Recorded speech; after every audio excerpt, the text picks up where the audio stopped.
Oi, meus amores, tudo bem? Como é que vocês estão? Hoje nós temos um Cartas para Tiamário bem diferente, mas antes da gente começar, vou pedir para você se inscrever no nosso canal se ainda não está inscrito, para ativar o sininho das notificações e você ficar por dentro de todas as novidades que virão por aí. Não esqueça de deixar o seu like, a gente precisa desse apoio, precisa desse suporte para a gente continuar produzindo conteúdo bem bacana para vocês.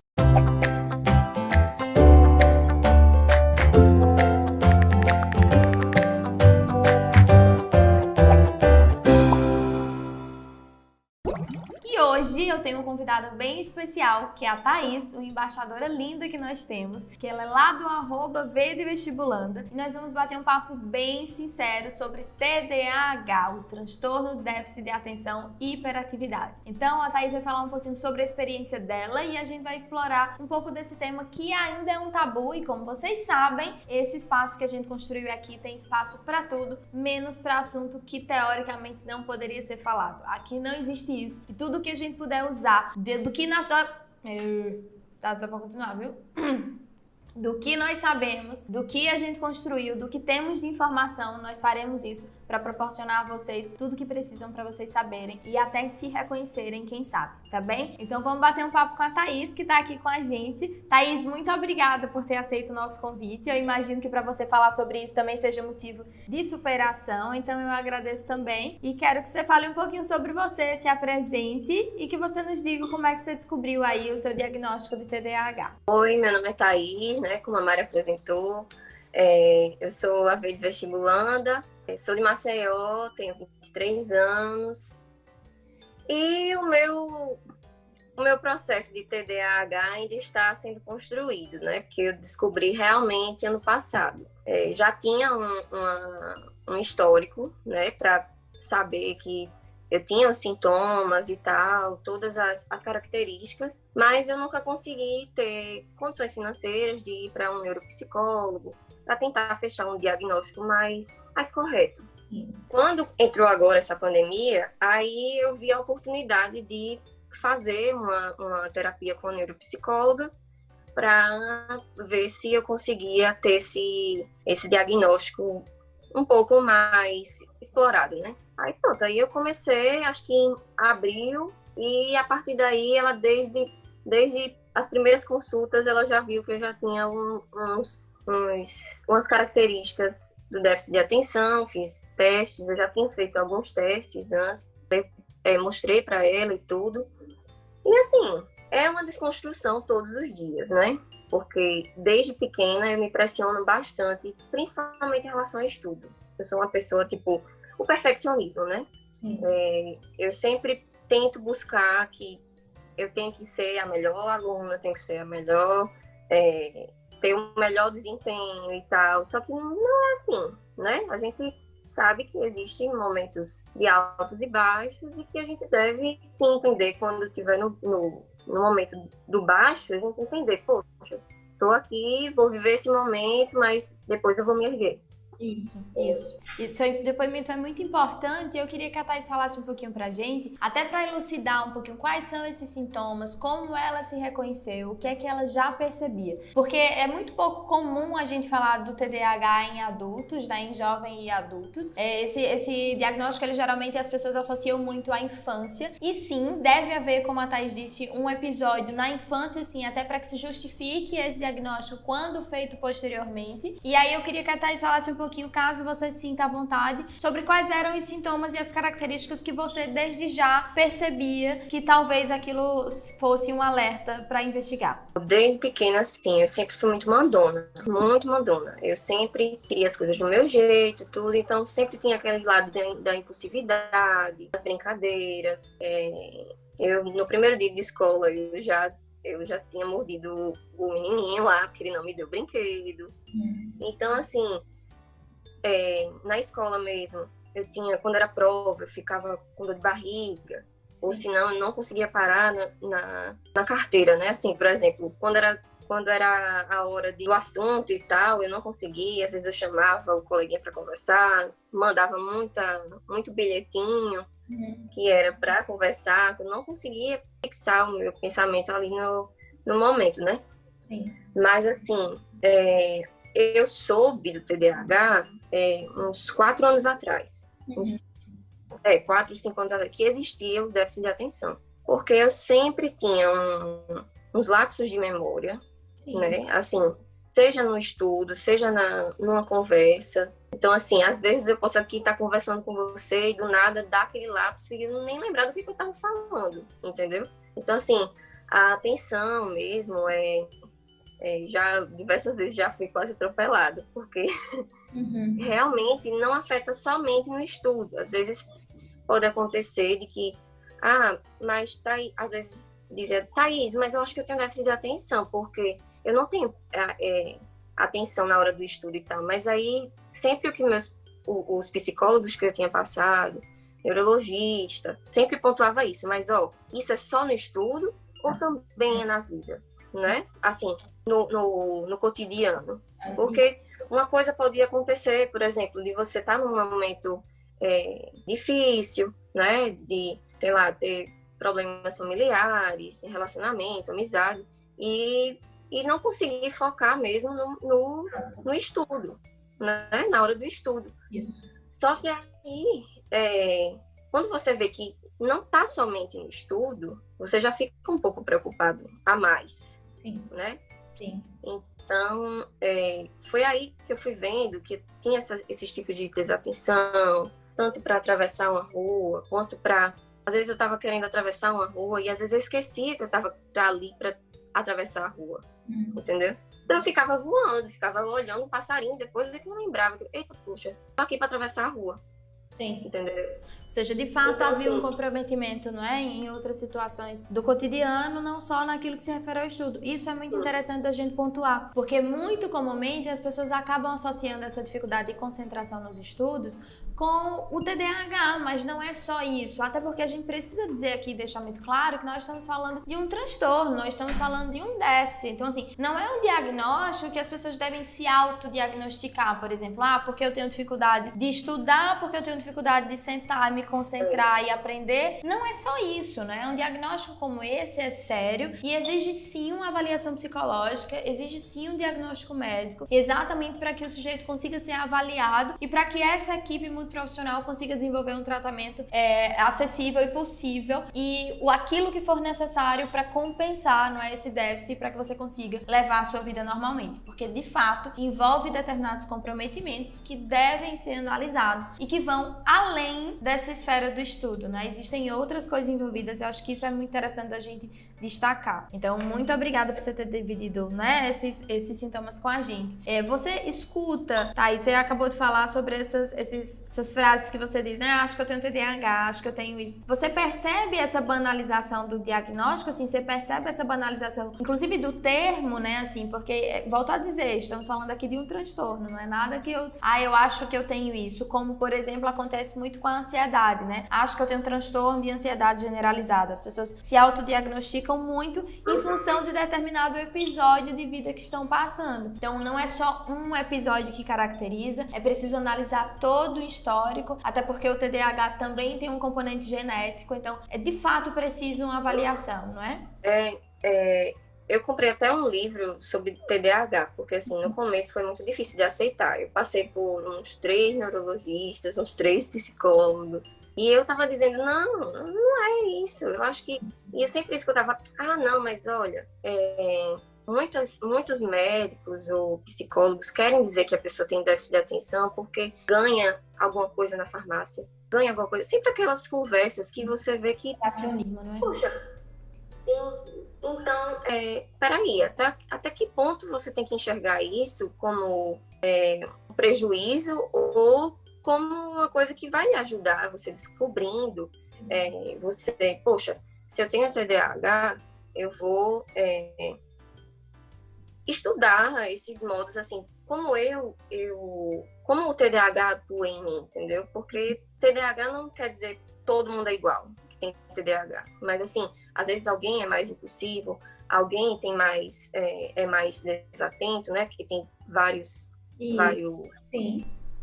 né, vários Existem níveis, tendências, ou seja, exato, existem tendências. Ou o sujeito às vezes é muito mais voltado ao déficit da própria atenção ou da própria hiperatividade. Há sim uma diferença nesse diagnóstico. Por isso é tão importante a avaliação, porque além dos níveis também pode haver um sujeito que há mais tendência a de fato sentir os sintomas mais próximos desse déficit de atenção, outros mais da impulsividade, da própria hiperatividade. Então não é um diagnóstico só, é como a Thaís está dizendo aqui muito bem. Não é todos os sintomas, eu vou sentir todos aqueles sintomas, eu vou sentir todos. Não é assim, não é? E não porque só se sente alguns, não significa dizer também que não tenha. Então isso tudo tá que se avaliar. Sim. E em relação a que você perguntou, né, tipo, as pessoas meio que fazem, não, eita, eu tenho desatenção. Eu errei essa questão na hora da prova, ou alguma coisa do simulado. Nossa, eu acho que eu tenho déficit de atenção. Acho que eu preciso...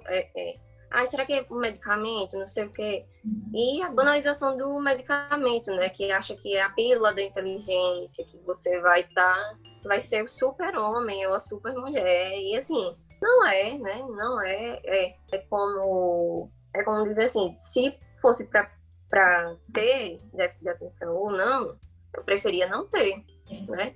Porque é um gasto muito grande, são medicamentos caros, a terapia também, claro que se você conseguir pelo SUS uma forma de ter um psicólogo bom que ele consiga identificar. Só que assim, eu tava com uma forma de não aceitar, que eu disse, não, eu tenho que ir para uma pessoa específica do déficit de atenção para realmente dizer, não, eu realmente tenho, vou aceitar. Foi aí que eu disse, não, a psicóloga disse, tem que ter a autoaceitação. Né? Do que você é, do que você tem, do que você pensa, né? Às vezes tem um pensamento distorcido e enfim. O negacionismo não é nosso amigo, definitivamente. Né? A gente não pode negar a existência de determinados sintomas ou de determinado diagnóstico, por mais que o diagnóstico nos implique em determinadas mudanças e em determinados tratamentos. Mas esses tratamentos, eles surgem, como Thaís também disse, houve ainda uma época por aí em que se banalizou muito o uso de um dos medicamentos mais famosos no tratamento de TDAH, e as pessoas tomavam aquilo para concursos, para vestibulares, e como que de fato aquilo daria ou concederia um superpoder de concentração. O medicamento, ele surge exatamente para quem tem um déficit, ou seja, eu estou tentando suprir uma deficiência que existe. Então não é no sentido de vai haver uma sobreposição de concentração, não, é de fato um desequilíbrio que há, e esse medicamento ele vai favorecer esse equilíbrio para que o sujeito leve a vida dele normalmente, como pode ser. Então não é no sentido de vou tomar porque acho que posso me concentrar ainda mais em torno daquilo que eu desejo alcançar. Não, isso é um assunto sério, estamos falando aqui mais uma vez de um transtorno, e estamos falando de um tratamento que também não é negando ou achando que isso aí é também um plano da indústria farmacêutica para criar mais um transtorno, eu acho que todas essas teorias que a gente cria em torno de negar aquilo que aparentemente nós temos de determinada resistência, não é algo interessante, não é algo legal. O TDAH é um transtorno reconhecido em muitos países, inclusive nos Estados Unidos. Eu acho que a Thaís tem essa informação também, ou seja, os jovens, enfim, as crianças e jovens que têm TDAH, elas recebem tratamento especial nas escolas, nas faculdades, porque de fato há que se reconhecer isto, não é negando que a gente vai se aproximar da solução ou de um tratamento mais eficaz, pelo contrário. Inclusive tivemos aí no tema da redação do Enem, não é, todo o estigma relacionado às doenças mentais. Então, aproveitando já esse gancho, a gente precisa trazer isso em pauta, para que se aproximando de determinados assuntos, a gente tenha pessoas que cada vez mais se reconheçam, se percebam e se identificarem com determinados sintomas. Existe um site, inclusive, que é o da organização aqui do Brasil, a Organização Nacional, que fala sobre o TDAH, que luta aí pelo TDAH, exatamente no sentido de desmistificar todos os mitos e receios que a população tem com relação a esse diagnóstico. E lá vocês podem ter todas as informações sérias, corretas, no sentido de vocês investigarem e, quem sabe, se identificarem para buscarem o mais rápido possível por uma ajuda. Como Thaís disse, não temos aí, nem sempre tivemos no SUS, por exemplo, esse aporte, esse suporte suporte, né, de um tratamento de qualidade, mas enfim, faça o que for possível dentro da realidade que você tem, mas não deixe de falar sobre os sintomas, caso você perceba, e nem banalize isso, porque a gente naturalizar determinadas coisas que não são naturais, e perceba, não estou falando que são certas ou que são saudáveis, não é no sentido de patológico, não é, ou seja, se eu sou saudável, eu sou doente, não é, vai muito além, minha gente. Aqui o que a gente quer é identificar as possíveis deficiências exatamente para que a gente consiga supri-las e que o jovem não tenha a sua vida aí comprometida em função de não ter buscado ajuda. Então, nosso intuito foi esse, não é, Thaís? Conversar um pouquinho para desmistificar determinadas coisas, para falar sobre como é possível administrar esse diagnóstico na vida de vestibulande, para que vocês, não é assim, por mais difícil que seja, né, porque tem dias que a gente tá um pouquinho mais, até inclusive a ansiedade surge aí como uma possível comorbidade do TDAH, não é? Também pode estar... e a depressão também. Exato, né? são as principais comorbidades, aí quando eu falo sobre comorbidades, são doenças associadas, então mais comumente aparecem ao TDAH, a ansiedade e a depressão. Então às vezes as pessoas podem aí só identificar o que é muito comum, determinados médicos, por exemplo, e neuropsicólogos, só identificarem aqueles sintomas referentes à ansiedade e à depressão, e acaba que os sintomas do TDAH vão ficando mais uma vez de lado, mais uma vez são negligenciados. É por isso que é tão importante procurar um profissional especializado que sem dúvida não vai deixar passar determinados sintomas que podem sim representar, além de um possível transtorno de ansiedade e de uma depressão, um TDAH, como por exemplo. Então, busque informação. Aqui nós tentamos trazer um pouco dessa informação desconstruída também para que vocês percebam que a gente consegue levar uma vida naturalíssima, como o Thaís disse, claro, né, assim, às vezes com terapia medicamentosa, às vezes com terapia cognitiva, às vezes com terapia convencional, mas enfim, tudo isso surge exatamente para instrumentalizar, não é, uma vida com o máximo de eficácia, não é? Eu queria saber um pouquinho da Thaís também, sei que vocês devem estar curiosos, para saber como ela lida com isso no dia a dia, na rotina de estudos dela, como ela consegue conciliar todo o tratamento e como o tratamento, inclusive, tem favorecido essa rotina de estudos. Conta pra gente um pouquinho, Thaís. Assim, eu morei num bairro que era muito barulhento. Os vizinhos sempre colocavam som alto, alguma coisa do tipo. Então, sempre me atrapalhou. Então, eu sempre buscava ou um momento mais silencioso, às vezes eu tinha que madrugar mesmo, por necessidade, porque os vizinhos incomodavam mesmo. Mas aí, ano passado, eu me mudei para o outro apartamento aqui perto e era bem mais tranquilo. Então, assim, eu tento ao máximo procurar o horário mais calmo possível, né? Às vezes não tem como você selecionar, eu vou... Se trabalha, por exemplo, às vezes tem só à noite ou só tem amanhã. Então aí, já nesse caso, eu procuro áudios de ruído branco, que no caso são, por exemplo, são sons repetitivos, que no caso, deixa eu ver, um chiado de TV, no caso. O chiado de TV é um exemplo de ruído branco, que no caso ele consegue abafar o que está fora externando do fone, né? Eu comprei um headphone, para também já facilitar isso. Barulho de chuva também, eu procuro no YouTube para botar. O barulhinho do avião também tem, né? O barulhinho do avião. Sim. Tem um que são 10 horas. Isso. Então, assim, 10 horas no avião. Então, você já está ali estudando e imaginando. Eu já estou aqui viajando para ir para o Caribe, entendeu? Exato. Entendeu? Então, assim, tem também ondas alfa.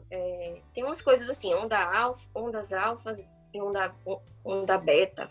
Um negócio assim, que no YouTube, você acha no YouTube direitinho, e eles colocam um tempo estipulado. Então, assim, você vai...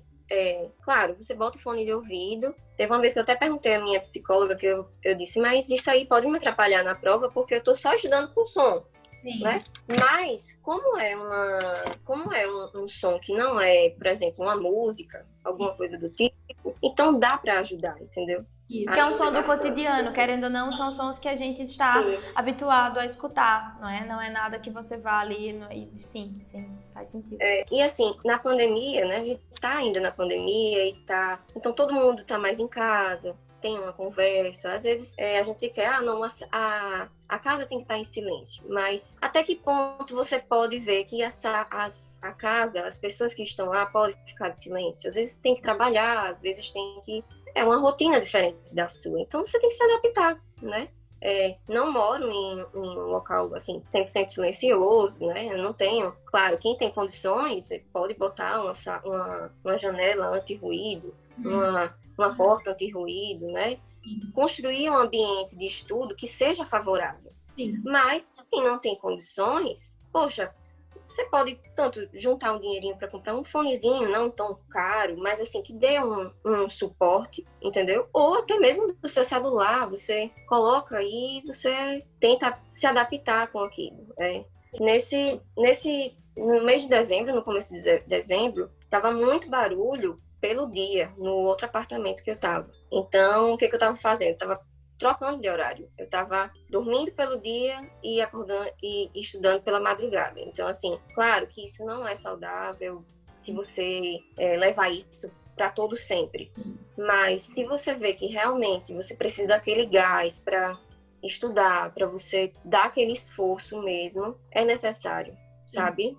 Quando você não tem outra opção para fazer. Sim. Então, aí eu preferi fazer passei acho que umas 2 semanas tentando botar as coisas em dia e depois eu voltei normalmente ao dia acordar cedo e tentar estudar pelo dia. O segredo, na verdade, é buscar se adaptar à sua realidade e perceber de que modo você pode reduzir os danos, né, Thaís? Ou seja, dentro da minha realidade, de que modo eu posso reduzir todas as coisas que podem me gerar essa dispersão, que podem favorecer a minha desatenção. Então, organizar o seu ambiente de modo que aquilo facilite a sua concentração. Então, tentar ao máximo, né, evitar objetos, sons, enfim, que possam ali favorecer a sua desatenção, a sua dispersão. Então, eu agradeço, Thaís, mais uma vez, tá bom?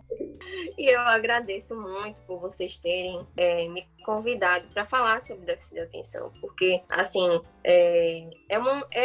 um transtorno que dizem, não, como você falou no início, que só é visto na infância, mas, assim, poxa, e se passou despercebido, né? E os pais não tinham informação, que assim, muitas vezes pode dizer, é culpa dos pais, ou é culpa da pessoa, do paciente. Não, às vezes você não tem informação necessária para que tenha poxa, eu acho que o meu filho, o meu irmão, eu tenho TDAH, será que eu posso procurar um profissional um psicólogo no SUS, um exemplo? Dizer, é isso, estou sentindo isso. E até ele pode dizer, realmente essa área é mais específica, tente procurar uma outra área e tal. Porque aí já vai fazendo aquela junção de melhorias, né, para a pessoa. Então, é isso. O TDAH é normal. A gente não pode, assim, dizer, vou gourmetizar, né? Porque, TDAH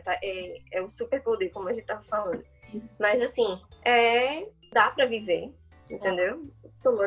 Fazendo todas as formas, psicólogo, exercícios físicos que também são importantes. Determinadas técnicas, sim, sem dúvida. E pronto, e você vai aprendendo, vai aprendendo quem você é aos poucos e no tempo, né? Eu tô muito assim, acelerada. Eu quero, não quero que pra ontem eu esteja melhor.